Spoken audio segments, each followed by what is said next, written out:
پر شب قدر پانے کے لیے بھی اعتکاف کیا گیا۔ اس لیے معتکفین آپ مساجد کے اندر قیام کریں یا مائیں بہنیں گھروں کے اندر مسجد بیت کے اندر اعتکاف کریں تو وہ اس بات کو ملحوظ رکھیں کہ اس خاص شب کو پانے کے لیے اپنی تگ و دو اور کوشش جاری رکھیں، سو کر اور غفلت میں خصوصاً طاق کی راتیں ہرگز نہ گزاری جائے۔ مزید اعتکاف کی فضیلت میں ایک حدیث پاک سماعت کیجیے۔ یہ امام بہقی شافعی رحمہ اللہ نے شعب الایمان میں اس کو نقل کیا۔ فرمایا جس نے رمضان المبارک میں 10 دن کا اعتکاف کر لیا وہ ایسا ہے جیسے 2 حج اور 2 عمرے کیے۔ اور سنن ابن ماجہ کے اندر حدیث شریف ہے کہ اعتکاف کرنے والا گناہوں سے بچا رہتا ہے اور اس کے لیے تمام نیکیاں لکھی جاتی ہیں جیسا کہ ان کے کرنے والوں کے لیے ہوتی ہیں۔ پہلے تو یہ معلوم ہوا کہ اعتکاف کا ایک مقصد شب قدر کو پانا ہے۔ ابن ماجہ کی حدیث پاک سے یہ معلوم ہوا کہ اعتکاف کے فوائد اور برکات میں سے یہ ہے کہ بندہ جتنی دیر تک مسجد میں رہے وہ قیام کرے گا تو وہ گناہوں سے بچا رہے گا، اور دوسرا جو وہ عام روٹین کے اندر نیک اعمال کرتا، بیماروں کی تیمارداری کرنے جاتا ہے، جنازے میں شرکت کرتا ہے، خیر خواہی کے امور سر انجام دیتا ہے، کہیں درس و بیان کے لیے جاتا ہے، اب وہ مسجد میں بیٹھ گیا اعتکاف میں، اور ظاہری بات ہے مسجد سے باہر نہیں جا سکتا، لیکن اللہ تعالیٰ کی رحمت دیکھیے کہ معتکف کے کھاتے میں ان دنوں کی وہ نیکیاں بھی لکھی جاتی ہیں جو وہ اعتکاف پر بیٹھنے کی وجہ سے نہ کر سکا۔ اس کا پہلا حصہ کہ معتکف گناہوں سے بچا رہتا ہے، اس بنیادی چیز پر تمام معتکفین بھائیوں کو غور کرنا چاہیے کہ کہیں ایسا نہ ہو کہ اعتکاف کی اس غرض و غایت کو فراموش کر دیا جائے اور معاذ اللہ کے گھر میں بیٹھ کر بھی گناہوں کا سلسلہ جاری رہے۔ اب ذہن میں سوال پیدا ہو سکتا ہے، آپ لیجئے جی مسجد میں کون سا گناہ ہوگا، باہمی گفتگو کرتے، کسی کی غیبت کی، کسی کی چغلی کھائی، تو کیا خیال ہے اس کے بارے میں؟ غیبت و چغلی ہم گزشتہ برس اس پر 3-4 نشستوں میں بڑی تفصیل سے گفتگو کر چکے، اور وہ یہاں اسی پیج پر آپ کو یا ہمارے یوٹیوب چینل پر آپ کو مل جائے گا، وہاں ٹی وی پر۔ تو عرض یہ ہے کہ غیبت و چغلی یا ہنسی مذاق یا مسجد میں قہقہہ لگانا یا مسجد میں دنیا کی بات کرنا یا وہاں کسی کی دل آزاری کرنا یا وہاں نمازیوں کے لیے اتنی جگہ اپنے خیموں کی گھیر لینا کہ ان کو نماز پڑھنے میں دقت ہو، حالانکہ تھوڑی سی کوشش کی جائے کہ جماعت کے وقت بستروں کو سمیٹ دیا جائے تاکہ نمازیوں کو آسانی کے ساتھ صفوں میں کھڑے ہو کر نماز پڑھنے کا موقع مل سکے۔ اور حضرت خواجہ حسن بصری رحمہ اللہ کا سے منقول ہے، اور اس کو بھی امام بہقی نے شعب الایمان میں نقل کیا کہ اعتکاف کرنے والے کو ہر روز ایک حج کا ثواب ملتا ہے۔ تو دیکھیے حج و عمرہ کا ثواب اعتکاف کی حالت میں مل رہا ہے۔ اعتکاف کی 3 قسمیں ہیں، اعتکاف واجب، اعتکاف سنت، اعتکاف نفل۔ واجب اعتکاف کون سا ہوتا ہے کہ اگر کسی بندے نے منت مانگی کہ میرا فلاں کام ہو گیا تو میں ماہ رمضان میں اعتکاف کروں گا، اب اس منت کو پورا کرنا اس بندے پر واجب ہے، اور اب یہ اعتکاف اس کے لیے واجب ہوگا۔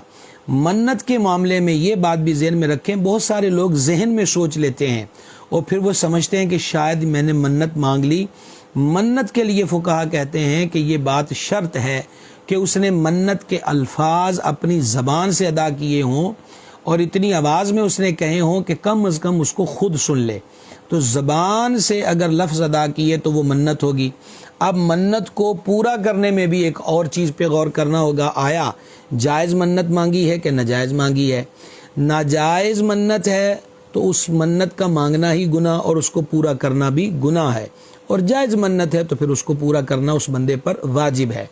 اچھا، منت میں ہمیشہ کوشش کرنی چاہیے کہ ایسی چیز ہی کی منت مانگی جائے، ایسے عمل کی منت مانگی جائے جس کو بآسانی ادا کر سکے۔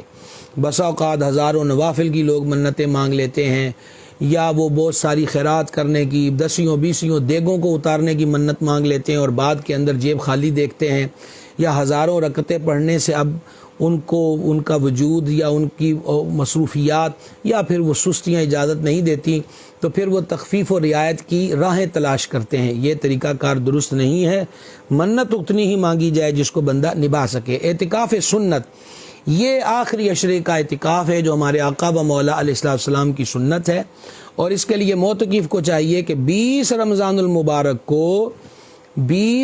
المبارک کی افطاری مسجد ہی کے اندر کرے، اسے غروب آفتاب مسجد میں ہو۔ اگر وہ افطار کرنے کے بعد غروب آفتاب کے بعد مسجد میں داخل ہوگا تو جو سنت مؤکدہ ہے وہ ادا نہ ہوگی، البتہ نفلی اعتکاف اس کا ہو جائے گا۔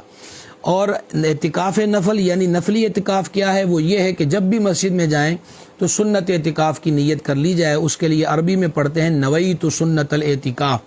مدینہ منورہ میں ہمارے سرکار علیہ السلام کی مسجد انور مقدس مسجد نبوی علی صاحبہ صلاۃ والسلام میں آج بھی ترکی دور کی یہ حسین عبارت جو ہے وہ موجود ہے کہ نویت سنت الاعتکاف، میں سنت اعتکاف کی نیت کرتا ہوں۔ اس اعتکاف کے لیے روزہ شرط نہیں، منت کے روزے کے لیے اور سنت اعتکاف کے لیے روزہ شرط ہے۔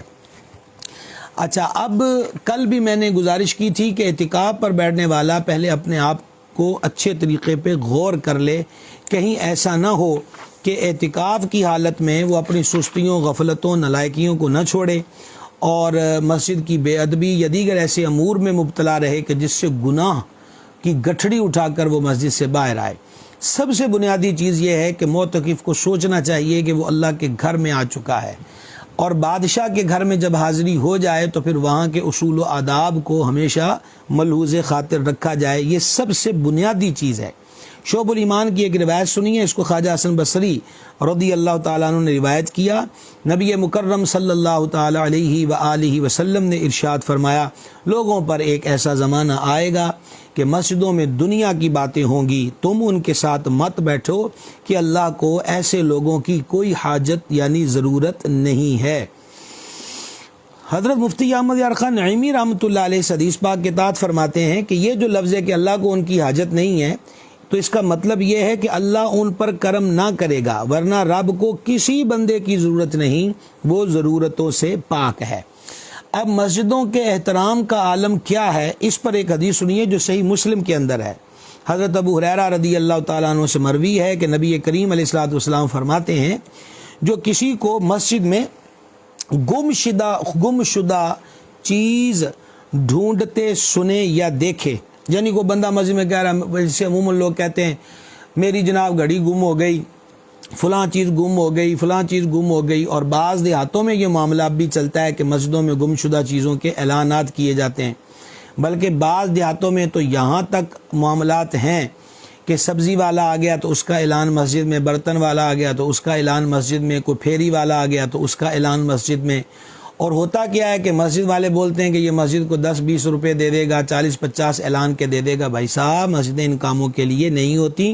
حدیث پاک سنیے، تم میں سے اگر کوئی شخص کسی کو کوئی چیز ڈھونڈتے سنے یا دیکھے تو وہ کہے، کس کو کہے؟ اس کو کہے جو یہ مسجد کے اندر ایسی حرکت کر رہا ہے کہ اللہ کرے تجھے وہ چیز نہ ملے۔ اور آگے سرکار فرماتے علیہ الصلوۃ والسلام، کیونکہ مسجدیں اس لیے نہیں ہوتی۔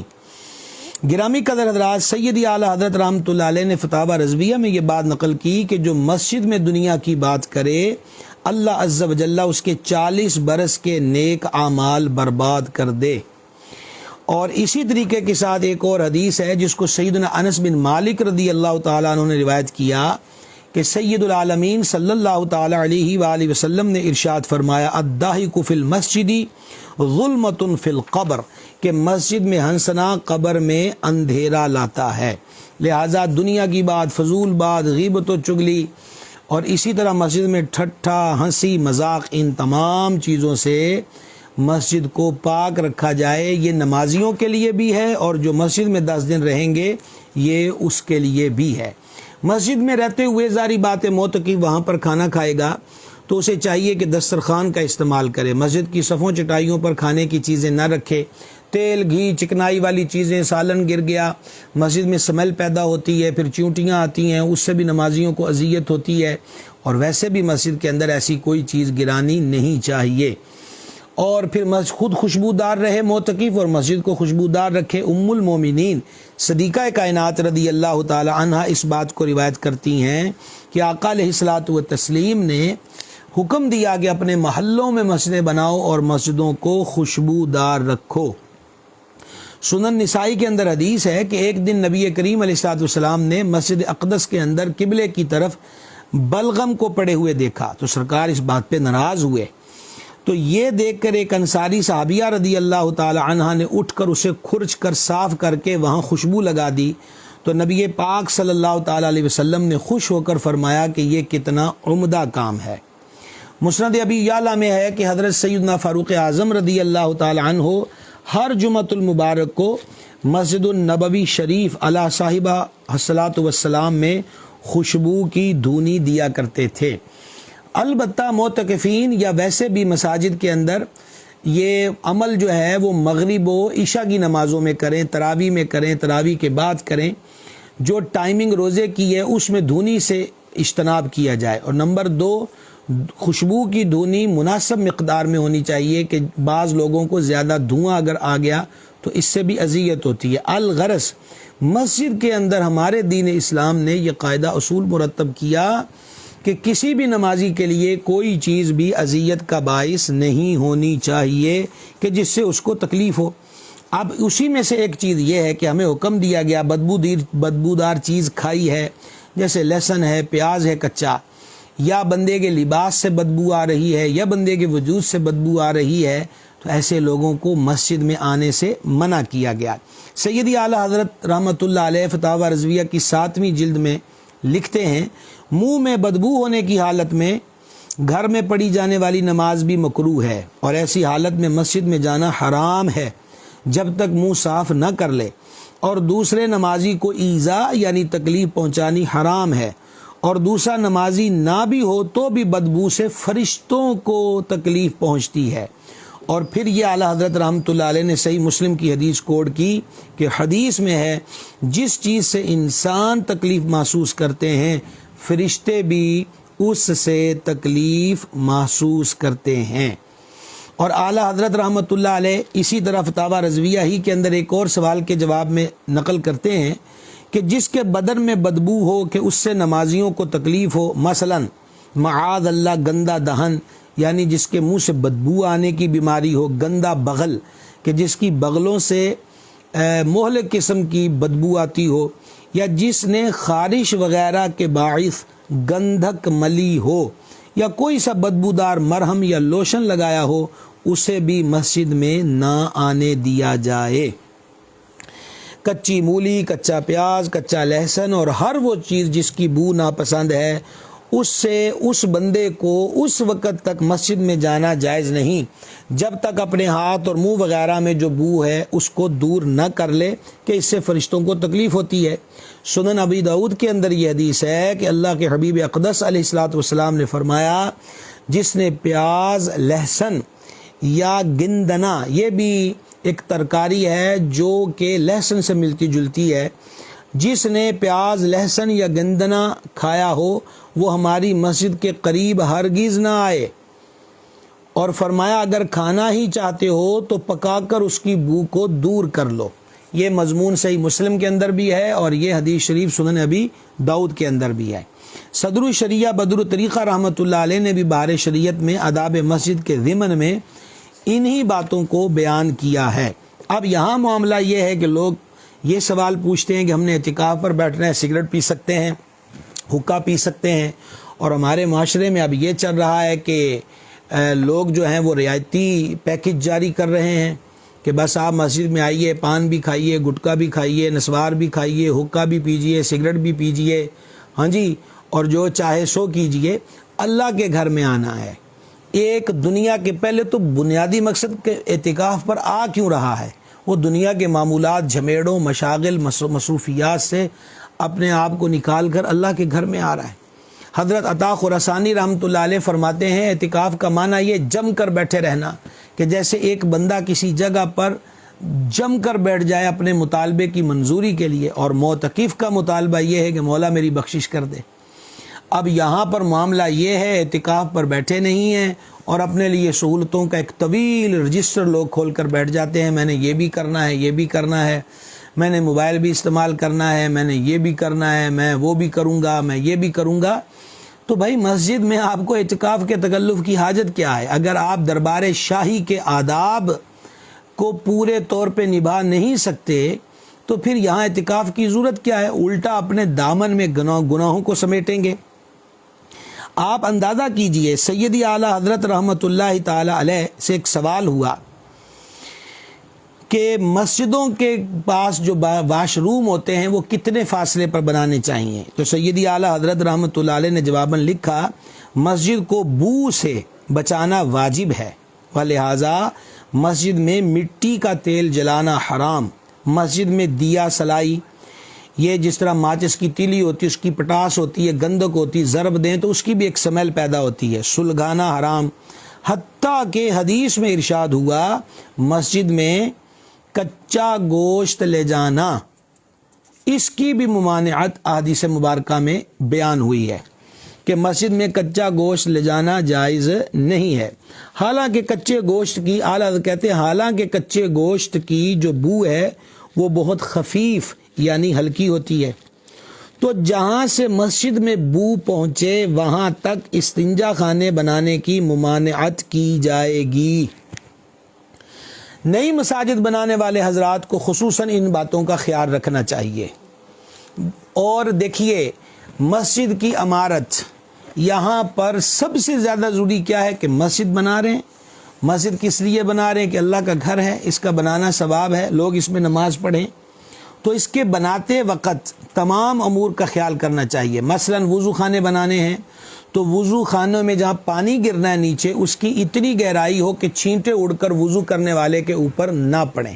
نمبر 2، واش روم بنانے ہیں تو کوشش کی جائے، بعض جگہوں پر بہت وسیع جگہ ہوتی ہے مساجد کے اندر، تو کوشش کی جائے کہ اس انداز پر مسجدوں میں استنجا خانے اور واش روم وغیرہ بنائے جائیں کہ وہاں کی بدبو جو ہے وہ مسجد کے صحن برآمدے کی طرف عود نہ کرے، وہاں اس کا یعنی وہاں تک اس کی بدبو نہ پہنچے. اور اس کے لیے بہتر طریقہ یہی ہے کہ بالکل مسجدوں کے صحنوں کی طرف واش روموں کے دروازے نہ رکھے جائیں بلکہ ان کو باہر کی طرف رکھا جائے، وہاں ایگزاسٹ وغیرہ لگانے کا انتظام کیا جائے. یہ مسجد ہے، یہ اللہ کا گھر ہے. اب تو دور ایسا آ گیا، وقت ایسا آ گیا کہ مساجد کے اندر بھی وہ آداب نظر نہیں آتے. امام الائمہ سراج الامہ حضرت امام اعظم ابو حنیفہ رحمۃ اللہ علیہ کے ایک معتقد و شاگرد بیان کرتے ہیں میں کئی سال امام الائمہ کی خدمت میں رہا. حضرت امام صاحب بڑی دیر مسجد میں آتے پڑھاتے، لوگ آپ سے مسائل دریافت کرتے تو آپ مسجد میں اتحیات کی صورت میں بیٹھے رہتے. ایک دن میں نے ان کی جناب میں عرض کیا اے مسلمانوں کے امام، آپ کچھ دیر کے لیے قدموں کو پھیلا لیا کریں، اپنی ٹانگوں کو راحت دے لیا کریں. تو حضرت امام اعظم رحمۃ اللہ علیہ نے فرمایا لوگ میرے سامنے ہوں تو میں ان سے حیا کروں اور قدموں کو نہ بچھاؤں، ٹانگوں کو نہ کھولوں، اور جب تنہائی میں ہوں تو اپنے رب سے حیا نہ کروں. میرے رب کا دربار سب سے زیادہ وہاں ضروری ہے کہ اللہ رب العزت کی ذات سے حیا کی جائے. یہ ہمارے اسلاف کی سوچ تھی، ہمارے اسلاف کا ذہن تھا. آپ اندازہ کیجئے کہ مسجد کی حفاظت، مسجد کی آپ کہیے کہ وہ ہر چیز جس سے اذیت ہوتی ہو اس سے مسجد کو بچانا کس قدر ضروری ہے. سنن ابن ماجہ کی حدیث ہے، سید العالمین صلی اللہ تعالی علیہ وآلہ وسلم نے ارشاد فرمایا مسجدوں کو بچوں اور پاگلوں اور خرید و فروخت اور جھگڑے اور آواز بلند کرنے والے اور حدود قائم کرنے والے اور تلوار کھینچنے سے بچاؤ. یہ آداب خود ہمارے آقا و مولا صلی اللہ تعالی علیہ وآلہ وصحبہ بارک وسلم نے بیان فرمائے ہیں. لہٰذا معتکفین کو چاہیے، بار دیگر یہ بات کہنا چاہتا ہوں کہ وہ خود خوشبودار رہیں، اپنی مسجد کو جہاں معتکف ہیں اس کو خوشبودار رکھیں، اس کو نجاست و غلاظت سے بچا کے رکھیں. مسجد کے اندر چھینک آ جائے تو اپنے کو کپڑا رومال وغیرہ رکھیں، کیونکہ اس کی چھینٹیں بھی چھینک کی صورت میں لعاب کی باریک باریک چھینٹیں بھی نکلتی ہیں، اس سے بھی مسجد کو آلودہ ہونے سے بچایا جائے. ان تمام چیزوں کا خیال کیا جائے.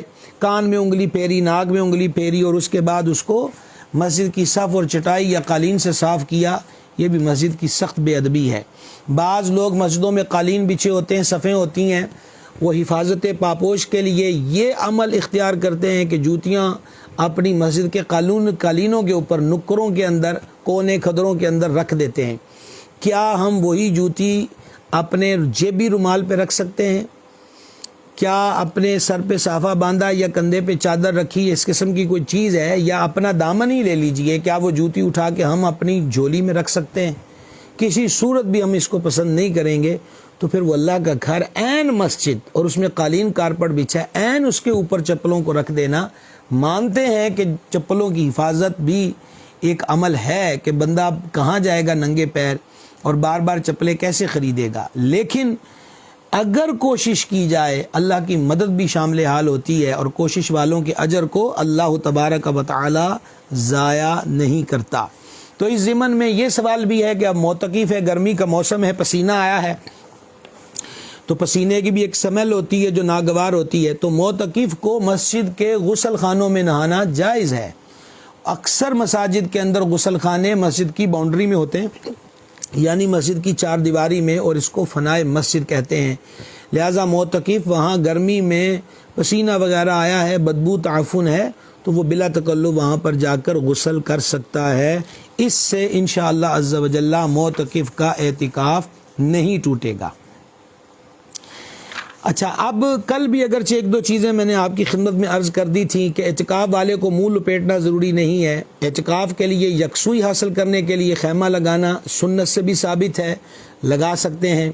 بغیر خیمے لگائے کو اعتکاف پر بیٹھتا ہے تو یہ بھی اس کے لیے جائز ہے، اس سے بھی اعتکاف پر کوئی اثر نہیں پڑے گا۔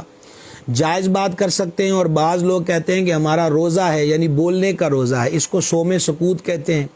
یہ پچھلی امتوں میں ہوتا تھا، ہمارے آقا و مولا علیہ السلام کی شریعت میں صوم سکوت یعنی چپ کا روزہ ممنوع ہے، منسوخ ہے۔ ہاں، بات کی جائے تو اچھی اور جائز بات کی جائے گی، خیر کی بات کی جائے گی، اور اللہ کے ذکر اور اس کے حبیب علیہ الصلوۃ والتسلیم کی ذات اقدس پہ درود شریف پڑھنے سے بڑھ کر خیر کی بات اور کون ہو سکتی ہے۔ لہٰذا ذکر و درود، اور معتکف اگر واعظ درس بیان کرنا چاہتا ہے تو کر سکتا ہے۔ معتکف مسجد کے اندر ہی وہ کمرے ہوتے ہیں اذان کے، وہ فنائے مسجد کے اندر ہوتے ہیں، لہٰذا وہاں جا کر اگر وہ اذان پڑھنا چاہتا ہے، اور اذان پڑھنے کے لیے بھی یہ بات ذہن نشین رکھیے گا کہ اذان پڑھنے کا شوق بڑی سعادت کی بات ہے، کچھ ڈیوٹیوں کے تقاضے ہوتے ہیں، لہٰذا اذان پڑھنے والوں کے لیے بھی شریعت مطالعہ نے اصول اور ضابطے رکھے۔ نمبر 1، اذان پڑھنے والا اذان صحیح پڑھنا جانتا ہو۔ نمبر 2، وہ داڑھی کو نہ مڑواتا ہو یا کتروا کے مٹھی سے نہ گھٹاتا ہو۔ اب ہوتا یہ ہے کہ چکوں کے اندر، دیہاتوں کے اندر یا شہروں کے اندر بعض لوگ امراء ہوتے ہیں اور وہ مسجد کی خوب مالی معاونت کرتے ہیں، اور اسی مالی معاونت کی وجہ سے کوئی ان کو روک بھی نہیں سکتا ہے، بولے چندہ بند ہو جائے گا۔ اب میرا بھی مقصود کسی کی دل آزاری نہیں ہے، میں تو ایسے حضرات کی خدمت میں محبت بھرے لہجے میں یوں ہی عرض کر سکتا ہوں، آپ کا اذان پڑھنے کا شوق بہت بڑی برکت اور سعادت کی بات ہے۔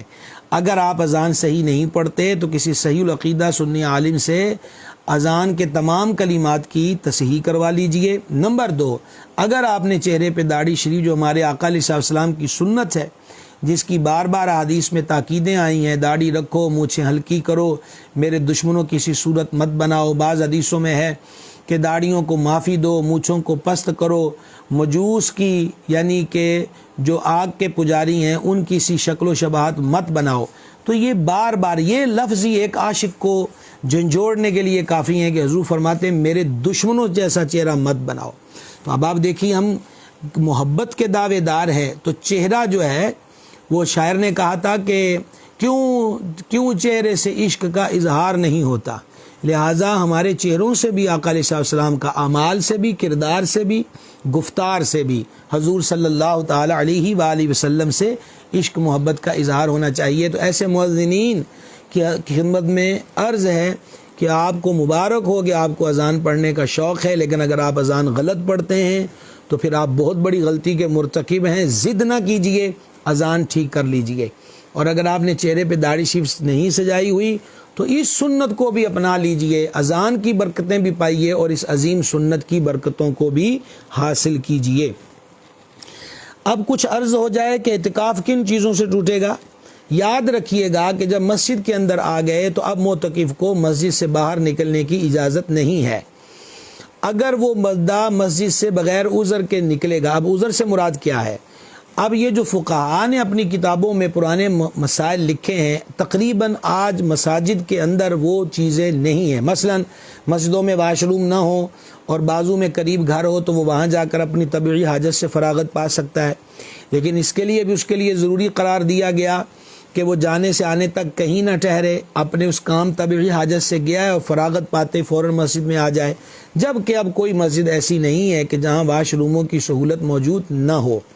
نمبر 2، جس مسجد میں بیٹھا ہے اعتکاف پر، اگر وہاں جمعہ نہیں ہو رہا تو وہ وہاں جمعے کی اول سنتیں اسی جگہ پر پڑھے جس مسجد میں معتکف ہے، اور پھر جہاں کہیں بھی اپنی مسجد ہے وہاں پر جا کر وہ جمعے کے 2 فرض پڑھ کے، یعنی خطبے کے وقت پہنچ کے اور 2 فرض ادا کرنے کے بعد باقی سنت نفل جہاں وہ مسجد میں اعتکاف پر ہے وہاں آ کر ان کو ادا کرے گا۔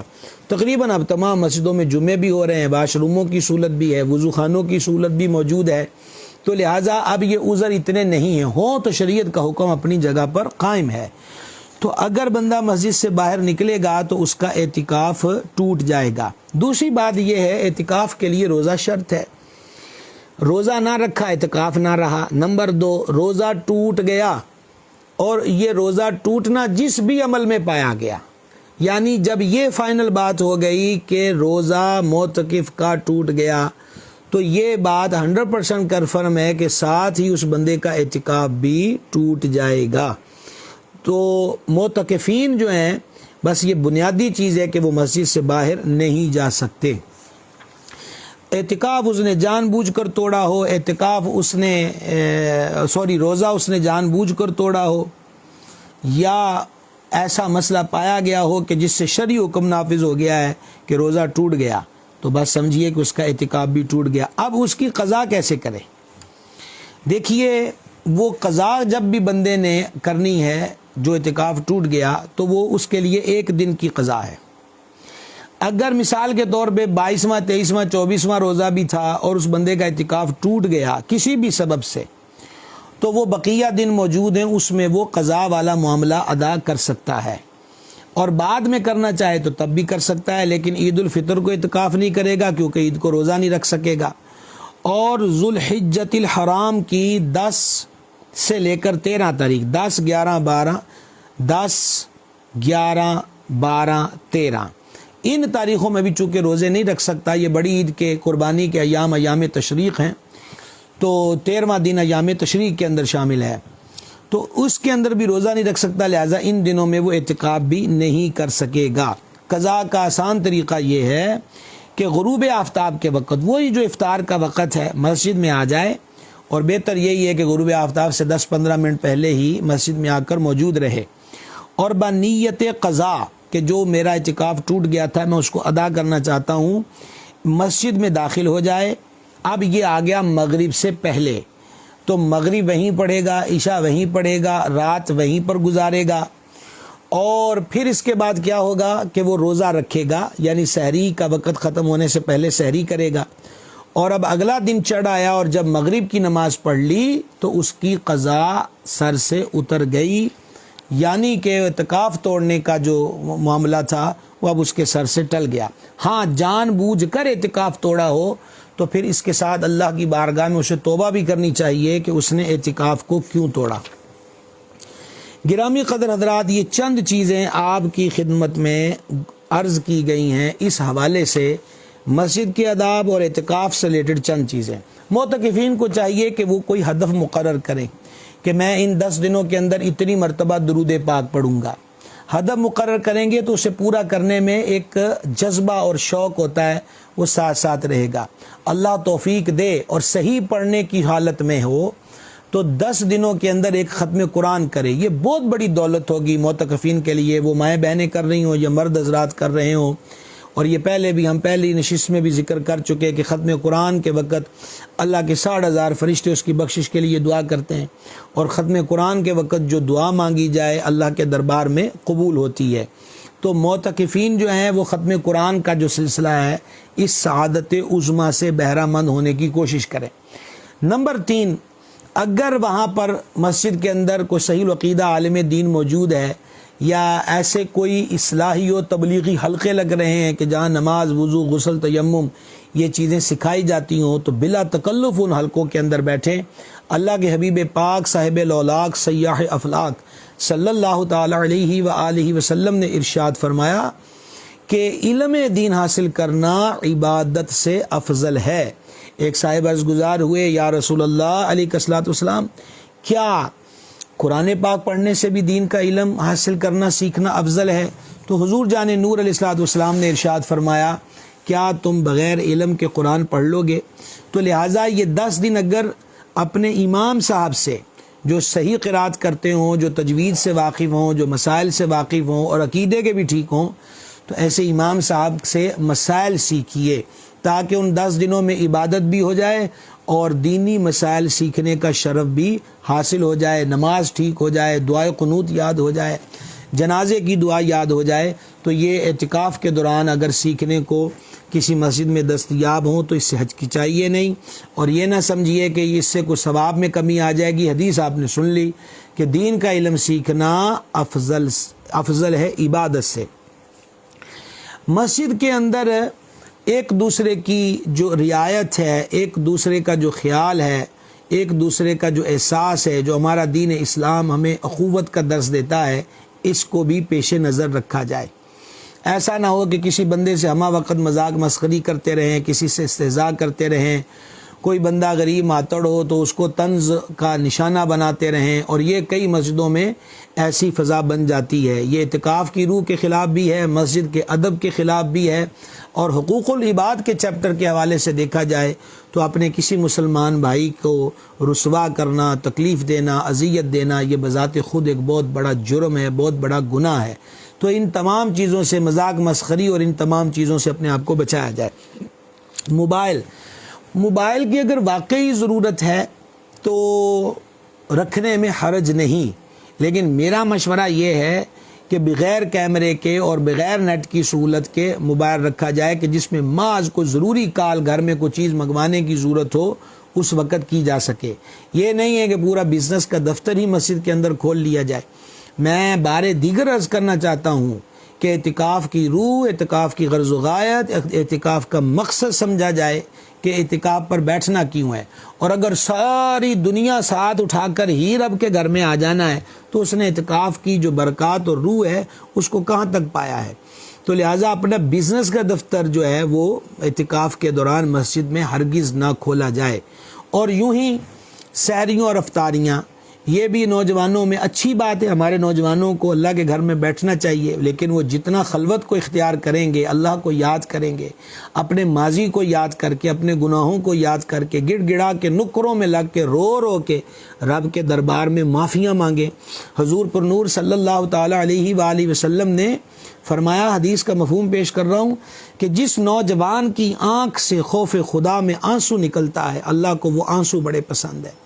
تو لہٰذا نوجوان حضرات جو مسجدوں کے اندر بیٹھیں وہ اس 10 دنوں کو یہ اپنے لیے عزم کر کے بیٹھیں کہ میں نے اپنے آپ کو یہاں سے چینج کر کے اٹھنا ہے، میں نے اپنی زندگی کے اندر ایک تبدیلی لے کر آنی ہے کہ میں نے اب شر کے راستے کو چھوڑ کے خیر کے راستے پہ چلنا ہے، اور بار بار اللہ کے حضور سجدوں میں گر گر کے طلب کرے کہ وہ اس نے اپنے دربار میں بیٹھنے کا شرف دے دیا ہے، اب اپنی چوکھٹ سے خالی نہ لٹائے۔ اور یہ کریموں کے آستانوں کی شان ہی نہیں ہے کہ جو ان کی مالک کی چوکھٹ، مالک کریم ہے، رحمان ہے، رحیم ہے، کہ وہاں کوئی آئے اور خالی جھولی لے کر جائے۔ ہاں ہمیں چاہیے کہ کشکول سیدھا رکھیں، ہمیں چاہیے کہ جھولی پھیلا کے رکھیں اس پاک پروردگار کے دربار میں۔ مائیں بہنیں جو اعتکاف کرنا چاہتی ہیں، کل بھی مسئلہ عرض کیا تھا کہ گھروں کے اندر مسجد نماز پڑھنے کی جگہ بنائی جائے، اگرچہ اس پر وہ مسجد کے احکام نافذ نہیں ہوتے جو عام محلوں میں، شہروں میں بنی ہوئی مسجدوں پہ، لیکن اس کو کہتے ہیں مسجد بیت، یعنی گھر کے اندر والی مسجد۔ کوٹھیاں، بنگلے، گھر، مکان جب بھی بنائے جائیں ایک ایک چیز کا خیال رکھا جاتا ہے۔ ہم الحمدللہ مسلمان ہیں تو ہمیں اپنے گھروں کے اندر نماز کے لیے جگہ مختص کرنی چاہیے، اور اس کو تو نقشے میں پہلے رکھنا چاہیے کہ بھائی ایک جگہ ایسی ہو جہاں سب فیملی کی عورتیں، بچے نماز پڑھ سکیں۔ اور فقہاء نے لکھا ہے کہ وہ اس حصے کو تھوڑا بلند رکھ لے باقی جگہ سے، اس میں صفائی ستھرائی میں بھی سہولت رہتی ہے، اور اس جگہ کو بھی گندگی غلاظت سے بچا کے رکھیں، اس کو بھی خوشبودار رکھیں۔ تو مائیں بہنیں اسی جگہ پر اعتکاف کریں گی۔ جیسی پابندیاں مردوں کے لیے مسجد میں تھیں وہی پابندیاں عورتوں کے لیے گھر کے اندر اعتکاف کے معاملے میں ہیں۔ اب گرمی کا موسم ہے، اچھی طریقے سے خیال کر لیا جائے۔ اب بولے بجلی بند ہوگی، اندر پنکھے نہیں چل رہے، تو اب بیبیاں اٹھ کر باہر صحنوں میں، برآمدوں میں آ کے بیٹھ جائیں کہ ہوا میں آئیں گی، تو وہ اس مسجد بیت کی حدود سے نکل آئیں اور نکلی بھی اس ضرورت کے تحت ہیں کہ محض یہی ہے کہ باہر کی ہوا کو حاصل کریں گے تو ان کا اعتکاف ٹوٹ جائے گا۔ لہٰذا مائیں بہنیں اعتکاف سے پہلے ان تمام امور کو اچھے طریقے سے دیکھ لیں۔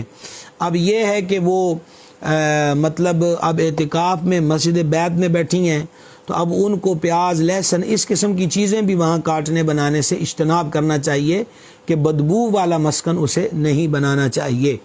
اور کچن میں جا کر اب یہ ہے کہ کوئی اور نہیں ہے تو بولے اب وہ بیوی صاحبہ اعتکاف سے اٹھیں اور سحری بنا دے افطاری، ان کو ہرگز اجازت نہیں ہے، اور اس کا پہلے سے انتظام کیا جائے۔ معاملہ یہ ہے کہ جب تک آپ اعتکاف پر نہیں تھے، آپ اپنی زندگی گزار رہے تھے، اس کو بھی خیر پہ گزارنا چاہیے۔ جب آپ اعتکاف پر بیٹھ گئے تو اب ایک کام، آپ ایک ایگریمنٹ کے تحت بیٹھے ہیں اللہ کے ساتھ، آپ ایک معاہدے کی صورت میں بیٹھے ہیں کہ مولا میں معتکف ہوں، آپ اس نیت کے ساتھ آئیں۔ تو جب آئے ہیں تو پھر اگلی طرف سے یہ حکم نامہ آتا ہے کہ آ گئے ہو تو تمہیں یہ کرنا ہے اور یہ نہیں کرنا۔ بس جس کے کرنے کو کہا ہے وہ کرے اور جس سے روکا ہے اس سے رکے۔ انشاءاللہ روحانیت بھی ملے گی، سرور بھی ملے گا، نور بھی ملے گا، برکات بھی ملیں گی، خیر بھی ہوگی، سلامتی بھی ہوگی۔ تو یہ چند ضروری باتیں تھیں اعتکاف کے حوالے سے جو آپ حضرات کی خدمت میں عرض کی ہیں۔ اللہ تعالیٰ اپنے حبیب کے صدقے اس پر عمل کی توفیق عطا فرمائے۔